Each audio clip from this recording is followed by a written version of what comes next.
Episode 177, Dating Fiasco. It took Alex more than an hour on a bus to get to the gates of Arlington Heights. "Man, here we go again," said the security guard as soon as he saw Alex. The security guard of Arlington Heights recognized him and took the initiative to say hello. Alex gave a polite smile and nodded as the man asked, "Are you looking for Miss Marvel again?" Alex didn't hide it. Maybe these security guards could provide him with some information about Debbie. The guard said with his smile, "Hey, you know you're making a bit of a fool of yourself, but at least you're keeping us entertained." On the other side, two more security guards were approaching. They all recognized Alex. One said, "Well, it looks like Alex is here again looking for Miss Marvel." The other replied, "Look at his clothes. That shirt hasn't been in fashion for at least a decade." His companion laughed and said to Alex, "Hey buddy, weren't you selling pancakes earlier today? I'm sure you earn tens of thousands a month doing that. What makes you think you're good enough for Miss Marvel?" Seeing that Alex was dressed in scruffy clothes, and knowing that he worked at the pancake truck, the security guards couldn't understand how he had the nerve to try to visit Leona in her home. They thought he must be crazy. Alex couldn't be bothered to argue with them. During his 7 years of poverty training, he had been ridiculed and insulted numerous times, and he knew how to ignore it. The only thing he cared about was convincing Debbie to forgive him and go back with him. He sat quietly on the curb opposite the front gate of the community and waited. "This kid's in a dream," one of the guards said. Another said, "I think he must know that the Marvel family is in a hurry to find Miss Leona's husband.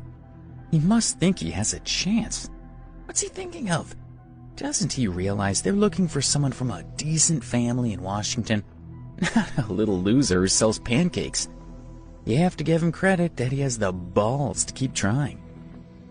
A young security guard looked puzzled and asked his companions, "By the way, why are the Marvels so anxious to find Miss Leona a husband?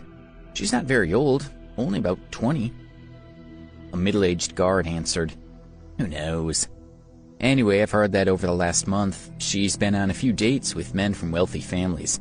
I think Mr. Marvel wants to strengthen his family by marrying his daughters off and forming alliances with other powerful families." When Alex heard the conversation between the three security guards, he was shocked. Thinking about the Marvel family's eagerness to find a husband for Leona, who he was convinced was Debbie, he was very worried and felt he had to do something urgently. At that moment, some claps of thunder sounded in the sky, and a few drops of rain started to fall. A black Volkswagen Touareg slowly pulled up to the gate of Arlington Heights, and a tall, athletic-looking young man stepped out. He was wearing a smart white shirt, trousers, and highly polished shoes, and his skin was pale and clean-looking. As he stepped out of the car, he took out his cell phone and then pressed the call button and said, "Hello, Miss Marvel. It's Daryl Brennan. Did your father tell you about me? Well, I'm at the main gate now. I'll drive in to pick you up." "No? Oh. Okay, well, I'll wait for you outside the gate. By the way, it's raining outside. Please remember to bring an umbrella." After ending the call, he smiled. When he had heard that the Marvel family was anxious to find their daughter a husband, he was determined to give it a shot. Although his family also ranked in the top 100 wealthiest families in Washington, he knew that they were still inferior to the Marvels. It would be a great boost to his family and their business empire if he could marry Leona. With this in mind, his father met with Leona's father and convinced him to let her go on a blind date with his son. Naturally, Daryl was determined to make the most of this opportunity and to make a good impression on Leona. He had heard that she had already been on 6 blind dates with eligible young men from wealthy families and had rejected all of them. Daryl was very much looking forward to this challenge. As he waited, he noticed a scruffy young man sitting on the curb staring at him. He felt irritated and swore at him. "What are you staring at, you piece of shit?" Alex looked at him coldly. Daryl said angrily, "Damn it, I asked you what you're staring at. You looking for a fight?" He was about to go over and teach the guy a lesson when one of the security guards smiled and advised him, "Don't worry, Daryl, forget him. Don't waste your time on someone like him." "Yes, you're right. I have nothing to worry about with a loser like him," Daryl said as he stopped, sneered, and then turned and looked at the security guard. He asked, "Do you know who he is?" "I think he's the pancake seller." The younger security guard added, "Yes, he is. And Daryl, you know, this pancake seller's been hanging around at the gate of our community for the past 4 or 5 days. He says he's waiting to see Miss Marvel. I think he thinks he might have a chance with her." Daryl couldn't help but laugh as he looked scornfully at Alex and said with a smile, "Are you really waiting for Miss Marvel? Man, you are cracking me up. Are you trying to make me laugh to death? Just look at your clothes. You look like you're homeless. How much do you make a month selling pancakes? Is it enough to even pay your rent? Yet you have the front to want to see Miss Marvel. Listen, the truth is that you're not even good enough to wipe her shoes." The security guards were smiling. They were amused, but also wanted to flatter Daryl by laughing at his jokes. One said, "Daryl's right. This guy is a total loser. He's not nearly good enough to meet Miss Marvel. She's so beautiful and takes such good care of herself. She and Daryl will be a perfect match." Daryl was very flattered to hear these words, and they put him in a better mood. One of the security guards suddenly whispered to him, "Daryl, here comes Miss Marvel." He immediately composed himself and looked in the direction that the security guard had indicated. Leona was walking toward him wearing shorts and a t-shirt and carrying an umbrella. She looked so beautiful that his eyes were popping out of his head. She looked like a movie star. "Hello, Miss Marvel. I'm Daryl," he introduced himself. "Hello, I'm Leona," she said with a smile. When Alex saw her, he couldn't contain his excitement. He rushed over to her and shouted, "Debbie!" "What are you doing?" Daryl demanded as he stepped in front of Leona and glared at Alex. Alex ignored him. He looked at Leona and said, "Debbie, I'm Alex. Try to remember.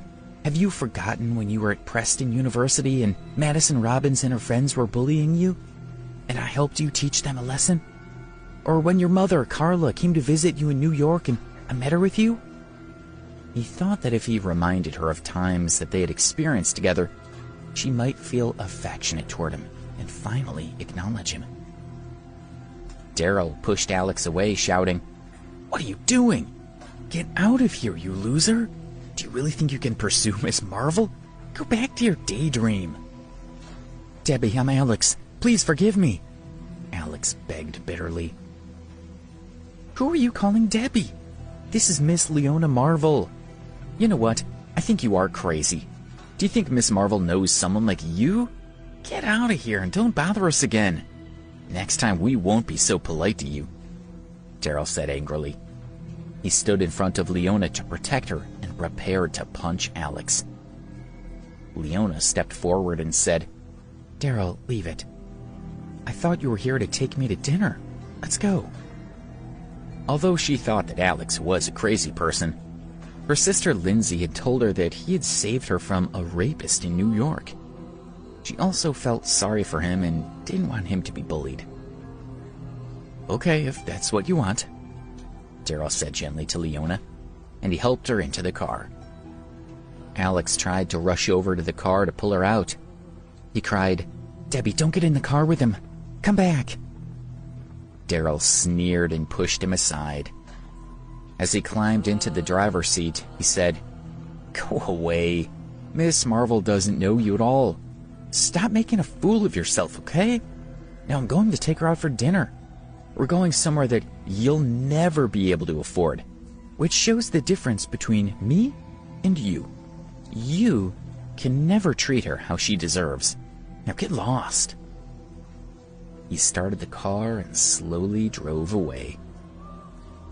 One of the security guards laughed and said to Alex, "You loser. So, you finally met Miss Marvel today, but she didn't seem to know you. Daryl came to pick her up in his brand new Volkswagen Touareg. How did you get here? Did you take the number 11 bus? Joked another.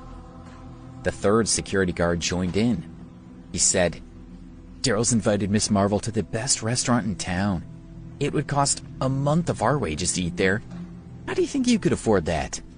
Even if you're lucky enough to meet Miss Marvel, where are you going to invite her to eat? Will you buy her pancakes?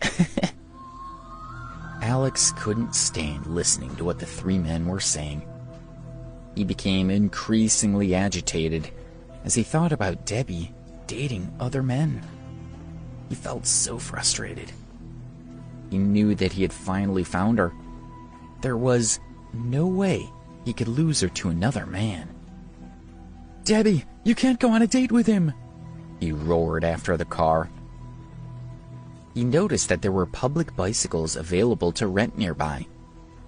He ran over and grabbed one and rode after the car. One of the guards muttered, Damn it, he really is a loser. That idiot doesn't even have his own bike, does he? Another said, What a waste of space. When he got here, he said, I can drive the most expensive car, or even the cheapest car, but that won't make a difference to my Debbie. Oh, man. I think we've just met the best comedian in Washington, D.C. We should feel lucky. I think we might see that little loser on the comedy shows on TV one day, said the other. Alex cycled through the rain to the best restaurant in the city. There were no public bike stands around, so he had to push his bike into the lobby. The Eden was one of the best restaurants in Washington. The people who went to eat there were all from upper-class families. Luxury cars, such as BMWs, Audis, and Porsches, were parked in front of the door. Alex, who was soaking wet, shamelessly pushed his rental bike into the entrance of the restaurant. Everyone turned to look at him. One man scoffed. Damn it, can you believe that they're letting that guy in with his bike? His friend said, It's not even his bike. It's a public rental bike. It looks like the boy can't even afford his own bicycle. What's he doing somewhere like this?